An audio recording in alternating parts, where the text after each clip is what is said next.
We're in April, and these are my 5-star reads for the first quarter of 2025. Hi, and welcome back to my channel. This is Florence, and welcome back. So these are the books that I feel like deserved or that I read in the first quarter of the year, January, February, March, that I rated 5 stars. So let's just go through them. I haven't posted my March book reviews, but of course the 5-star reads that I had in March will also be included here. I will post that either before this or after this. I'm not so sure which will go out first. So let's just start. First of all, what can I say about my first quarter of 2025? It started out like mindful, and then it went crazy, but I think now I'm slowly finding my way into the year. My reading has been constant. Thank God I haven't gone into a reading slump or fallen into a reading slump. Crossing my fingers that doesn't happen. And also, I think I've just been reading at consistently and not really pressuring myself into like reading a lot of books. Also, another thing that has helped is the book club picks for the book clubs that I'm in have been books that I have already read. So that has really helped.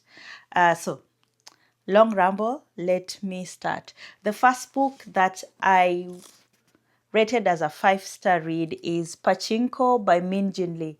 I love this book. This book was Bukola, my bookish friend, recommended this when we did a podcast interview. I did a podcast interview with her, and she really praised this book. And of course, I got it. I believe it was one of the books I got. I think I got this last year. So finally, I got to read it in January, and it is so good. It is so good. Pachinko is a very profound multi-generational saga that delves deep into like the complexities of identity, family, and survival against the backdrop of the 20th century Korean and Japanese history. So it's based in, let's just say, 2 or 3 countries, so Japan, Korea, and a bit of the US. So there's also a bit of migration inside it. I learned so much about the Japanese being colonizers. I didn't know the Japanese were colonized, and how they colonized Korea, and even just the history of Korea and how it later divided into Korea, North and South Korea, and just the trauma, just everything that the generational trauma that came from the occupation of Korea by the Japanese. And the title Pachinko, you need to find out the meaning of it. It comes up in the book. So the book spans 4 generations of a family, and it offers a really intimate and an intimate portrayal of the challenges that these Korean family faced while navigating things like discrimination, cultural clashes, and the pursuit of belonging in a foreign land. I really felt I could relate to it, even though I'm not Asian, but I just love reading and knowing that, yeah, there are similarities in life, and it doesn't really matter which continent you read from. So I really love this book. Would highly recommend it. The second book that I read and loved and gave a 5-star is Intermezzo by Sally Rooney. This was my first Sally Rooney book, and I'm so happy that I picked this up. And it is a book that explores really the complexities of familial bonds, personal grief, and the intricate dance of human relationships. And she does it through the lens of 2 characters, the 2 main characters, the two brothers who have just lost their dad. So it's Ivan and Peter. Peter is a very successful lawyer who has personal struggles, while Ivan is just a carefree, young, free spirit. He's a chess player and he's still trying to find his place in the world. And they have a really, they're navigating this really strained relationship that they've had over the years, but also navigating the romantic relationships that they have with the women in their lives. And on top of that, the strained relationship that they have with their mother. I love this book. Sally Rooney writes like she goes on and on about the feelings. Like you're in the character's head, you're in Peter's head, in every single thing, that all his personal struggles, you're in it with them, and you're hoping he'll go this way, then he goes this way. And of course, Ivan is so sweet, and just the way he's honest, and the way he thinks, and the way he talks. He says what is going through his mind. He has no filter. I really, really enjoyed this book. Really, really loved it. And I'm really looking forward to reading Normal People. A friend of mine told me that she owns it, so I think I will borrow it and read it. But really, for me, a 5-star read, and totally worth the hype. The next book is Destined to Witness by Hans Joachim, I think Hans Johann Massaque.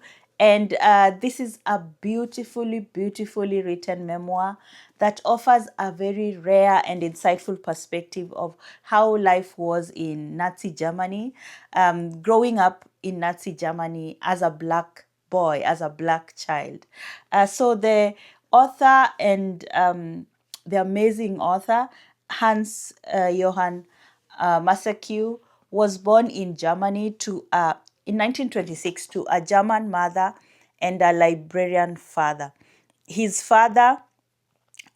grandfather was a librarian diplomat who was stationed in Germany. So then the dad was also, the parents met here in Germany. So when they met, they fell in love, and of course, he was born. I just loved how Massaque is a very witty storyteller. It's a really traumatic story. He led a really traumatic life, of course, existing in being black in Nazi Germany, but he does it in such a witty way. And he's written a book that is just challenging this historical narrative and gives us a very nuanced understanding of race and identity and the search for belonging, and especially in these, and his survival. Of course, he wanted to survive during this really, really dark time in history. This really dark time in the history of Germany. I love this book. I was reading it, and knowing that he of course he's passed away, but I knew that he made it out. But I was just, it kept me, it was a page turner. I still wanted to find out, is he going to make it out alive? And but of course I knew, but I just wanted to know what next. So I really, really deserved a 5-star read for me. And I feel like if you read Born a Crime by Trevor Noah and liked it, that's kind of his writing style. He writes in a similar way, talking about really, really difficult times in a funny way. I liked it. Next is Homegoing by Ya Gyasi. I don't know, is there anyone who hasn't read this book? Because what are you waiting for? This is an amazing book. One of the most important historical fiction books that came out. I think even during the BLM movement, that's when I got to find out about it back in 2020, when I started my journey again, my reading journey. So this book is a historical fiction book which begins with the story of two sisters, Essie and Ephia in 18th century Ghana. I loved it because we followed the two sisters and their descendants. So it's just one descendant after another. And the book is, it in an extraordinary way, it captures the complexities of family, of identity, of searching for belonging, of history, in a way that is very, very intimate, but also very far reaching. Like, I'm not from West Africa, I'm not from Ghana, but I felt like I knew these people.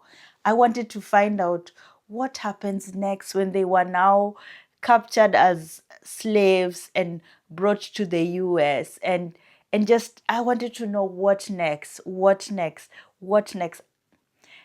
It's a page turner, obviously, but it just keeps, it draws you in. It really draws you in. Yagasi did an amazing job with this book. I read it back in 2020, and then I did a buddy read with a friend again. I think it was in March, and I was just like, back then I didn't have I didn't have access to where places to rate books or to talk about books, but in my head I knew it was a 5-star read, and I'm right. I knew it, and rereading it has proven that I was right. It is a 5-star read. Yeah, Yagasi did an amazing job.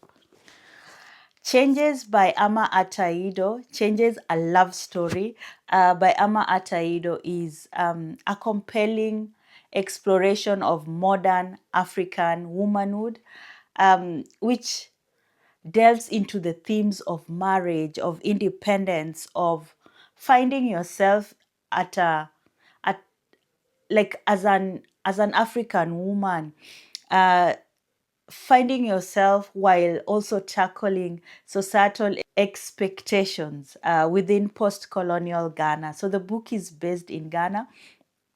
We meet Essie. Essie is a modern Ghanaian woman who has a job. She's married. She has a child, but she's not happy. Something happens in her marriage that just makes a switch in her head, and she's just like, I'm out. So she divorces her husband, something that is not common at all, but she does that, and then later subsequently meets a man, Ali Konde, who is a very prominent and renowned businessman, a very charismatic man, and she falls in love with him. And the only the only con as a ad, the only dis not disadvantage, the only downside to this is that Ali is already married. So Essie becomes the second wife. She enters into a polygamous marriage. But I like that because it just shows that there is really no direct path to joy or to finding love. It really doesn't matter. So Essie finds herself, now she's a second wife. And it just shows her, we follow her trying to live her life as a second wife. It's not something that she'd set out to be, but she finds herself in that position.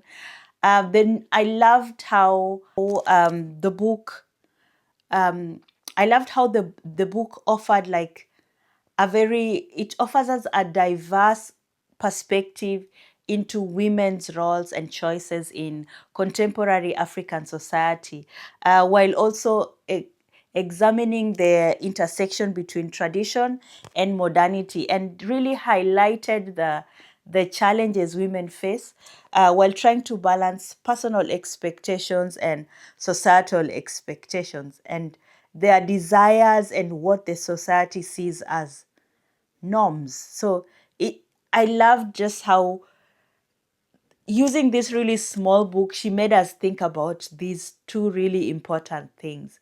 Women deciding, should I go for this? And if I go for this, what will people say about me? And just, yeah, it's a complex issues. When you're on the outside, you really don't think about it, but you find a lot of these modern African women, this is something that they have to grapple with day after day.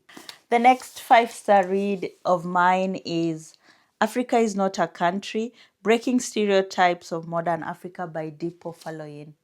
I love this book. I really did. So late to reading this, but so worth the wait.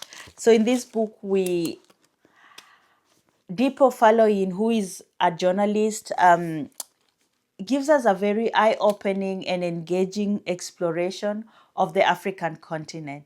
And in his book, he really challenges the simplistic, often stereotypical view that many people hold about Africa as this single homogeneous entity. And through this his writing, he uses wit and humor, and he's very insightful, and he did really a lot of research. You can see that in his writing, but also, of course, he's a journalist. So it's a very well researched piece of writing, and he using all that, he dismantles the myth that Africa can be reduced to just one country or like a uniform experience. No, he does that by talking about art, talking about food, music, colonialism, how Africa was divided, the different tribes. He talks about the political situation back then and now. Of course, he goes into slavery. He talks about the stealing of art, African art from the continent, the art that is now being displayed in countries, in museums in countries where Africans have no access to that. He writes a love letter to Lagos, where he's from. I enjoyed this book. Really, really would highly recommend it to everyone who's just had anything about Africa and read this first. I think anyone, if you're ever had interest in Africa, you should read this. It's a very compact but well researched and well needed piece of writing. This is Women's Liberation and the African Freedom Struggle by Thomas Sankara. A very slim but very important book. Thomas Sankara was a revolutionary leader of Burkina Faso. And in this book, he is really well known for being an advocate for human rights and for fighting for women's rights and social justice. In this book it really is his speech, a speech that he gave on the International Women's Day, that is on, I think, 8th of March in 1987. So this is him speaking to a stadium full of women and just thanking these women for their contribution in the fight for freedom, and reiterating and acknowledging the full participation of these women. They were at the forefront of the freedom fight, but now they are not really enjoying the fruits of the freedom that they fought for. They did so much work, they are doing so much work, but they are tired because they're not seeing the fruits. It's the men who are seeing them, and I've totally forgotten about the women. So he's just apologizing and telling the women, go out there and get your fruits. Do not wait to be given. Go out there and get your fruits. But he's also talking to men, asking the men to help women, help these women. They are tired. Don't expect to come home, everything is done.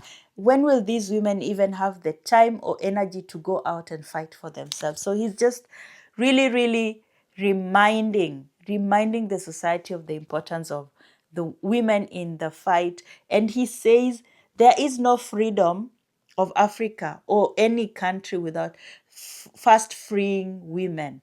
If women and it's not a case of charity, women's freedom, it shouldn't be like,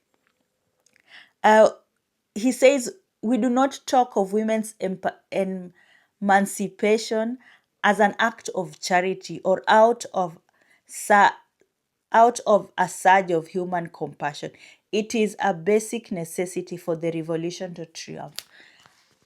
Like, I can't say anymore. that just sums it all. Like, yeah, I love this book. A very, very important read. The next book that I read that my friend borrowed, I'll have it put here, is A Kind of Madness by Uche Okonkwo. This was a book club read, and it is a collection of short stories. This is a debut book that explores contemporary Nigerian life through the lens of its characters. So, I really love this book because of how the storytelling is characterized by its depth and authenticity. It feels fresh. This feels really fresh for someone like me who reads a lot of African literature. This really felt new. It was like a breath of fresh air into African literature. And I just love how she uses these characters and these stories to capture the essence of the Nigerian society. The stories revolve around themes of family dynamics, friendships, societal expectations, personal struggles, and of course, the concept of madness. A kind of madness, both literal and metaphorical. Like in the story of the mother and daughter who are on this spiritual journey, trying to heal the relationship, heal the daughter. So they go to different spiritual leaders.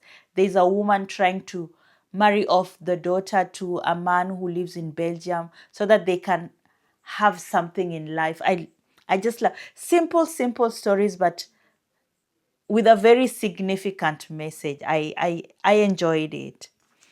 Yeah, we get to experience bites of madness that is weaved into these stories, like of a one-eyed chicken, a chimpanzee forgotten in a cage. It's just, she does it so well done. I really enjoyed this book and highly recommend it. And then last but not least in this list is The Picture of Dorian Gray, which I borrowed from my library.